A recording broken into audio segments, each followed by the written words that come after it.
Welcome to week one, Tuesday morning work activity. Let's get right to it and see how well we've done. All right, let's take a look here for Tuesday. Name the imaginary line shown on the globes. This is for our daily geography, by the way. The imaginary line. Down here at the bottom, a globe shows an imaginary line called the equator. So that would be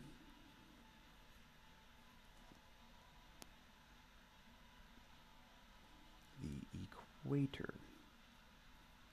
Now later on we'll write these sentences out as complete sentences, but just to get the hang of it for right now, we can just put the answers. And then it says, name two continents.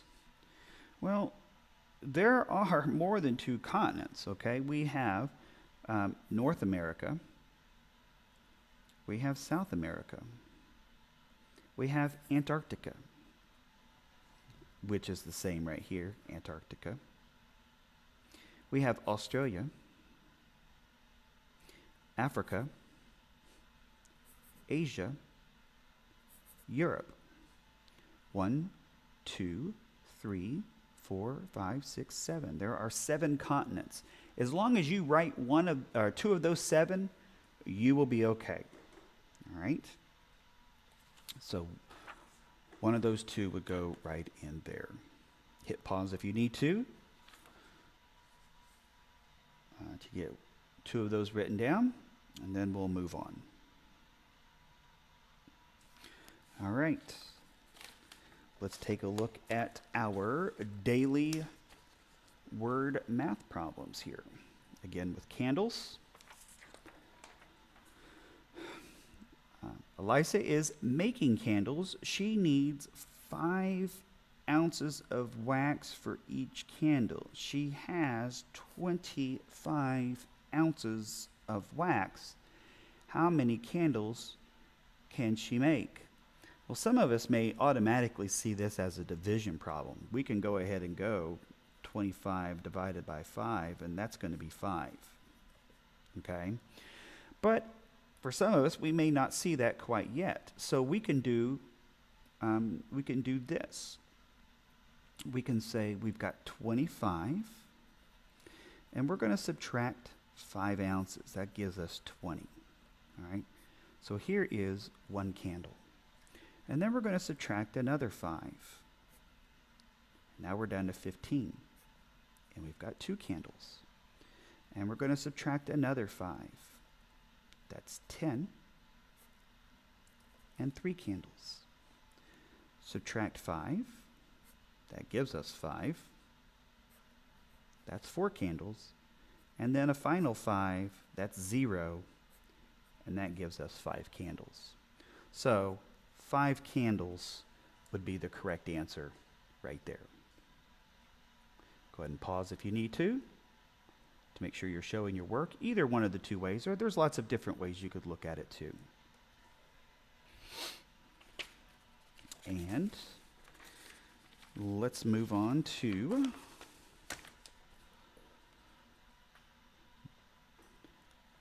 daily language review right up there at the top. Which word is spelled correctly? I believe they're trying to say the word today. And then we've got the word bowl, B-O-W-L. Man, it's a strange way of spelling it, but it is correct. Speaking of correct, we're going to correct these sentences. Me and Marcos will ride the bus together. And that does not sound right at all. All right. Me, in this situation, since it comes before the verb, should be a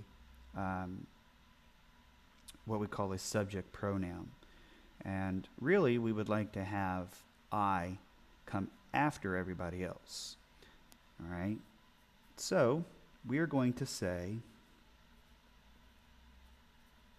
Marcos and I will ride the bus together, period. All right, and that would be with a period at the end. Him don't know anyone named James. Oh, for heaven's sakes, that just sounds awful. All right, again, we have a pronoun here that should be, that's an object pronoun, and we need a subject pronoun. So we are going to get rid of that word completely and say he. He don't know anyone? No. He doesn't know anyone named James. We capitalize the J in James and put a period. Does this sound any better? He doesn't know anyone named James. You bet. Use context clues. Oh man, we've had all kinds of questions here with the kids that are here at Southside about this. Use context clues to determine the meaning of the bold word. The door was ajar, and we felt a breeze from outside. Now, you may not know what the word ajar means, but we can maybe figure it out from the rest of the sentence. All right, if the door was ajar and you felt a breeze, then ajar means that the door was open. The door was open, and we felt a breeze from outside. So go ahead and hit pause if you need to go ahead and get some of those fixed. And then we'll move on to the math at the bottom. All right, 0 plus 10, that's 10. 13 minus 6 is 7. Color 1/8. Oh, we'll come back to number 3. Write the number for 20. All right, so this is written in what we call word form. We want to put this in standard form here. So 20, 20. All right, let's take a look here at number 5. Tina saw a movie about parrots. There were 8 parrots sitting in a tree, and then 6 more landed on the branches. Then 4 flew away. How many parrots were still in the tree? Well, I don't know what kind of movie we're watching with parrots flying in and out of trees, but we'll take what we have here. So we're going to start with 8. Then 6 more landed. So we're going to add 6 more to this tree of parrots. Now there's 14. Then 4 of them flew away. So we're going to take away 4. And now we are at 10 parrots. All right, let's come back here to number 3. Color 1/8. Well, if you look through here, we have 1, 2, 3, 4, 5, 6, 7, 8. 8 pieces that are evenly divided. Okay? And so we want to color just one of the 8, and that's what that means. Okay? So if we color just 1/8, you're just going to color in one of those triangles. All right? So go ahead and hit pause if you need to go ahead and get those fixed. And we will move right along to the last thing in here, our minute math 2. Now the reason they call it minute math is you should be able to get this done in 1 minute. That's why some of them are easy. All right, so you can hurry up and get through them, and then save a little bit more time to see if you can get the other ones done. All right, so for questions 1 and 2, we're going to use our less than, greater than, or equal to. So is 4 less than 7 or greater than 7? Well, it is less than. And remember I said we want to try to start using the word less. And you don't have to necessarily write that out. but please keep the alligator teeth and all that away. All right, 12, is that less than 8? Or is 12 greater than 8? Or is 12 equal to 8? Well, it is greater than. How many teddy bears are left? So we have 5. And we're going to take away 3. And we will have 2. And then for number 4, Laurel has 2 dolls. Rosa has 3 dolls. How many dolls do they have in all?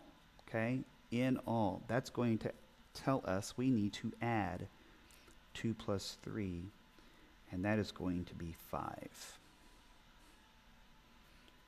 So go ahead and hit pause if you need to get the answers for those. And we'll move on to the bottom section. So for questions 5 through 7, circle the digit in the ones place. All right, if we remember placeholders, all right, we start with the ones, and then we move to the tens, and then later on we will move to the hundreds. All right, so the number in the ones place is always just going to be that first number. So 9, 2, and 7. Write the missing number, 15, 16, 17. And then we've got 5 plus 4 is 9. 9 minus 4 is 5. All right, this is a fact family here that you can see that it's pretty much the same numbers there. We just put them in different spots. Okay? So we could even take this one right here and say, okay, well then what's my 9 minus my answer? I had 9 minus 5. Well, that's going to be 4, which is that number right there. Okay? So go ahead and hit pause on that if you need to. And keep up the good work.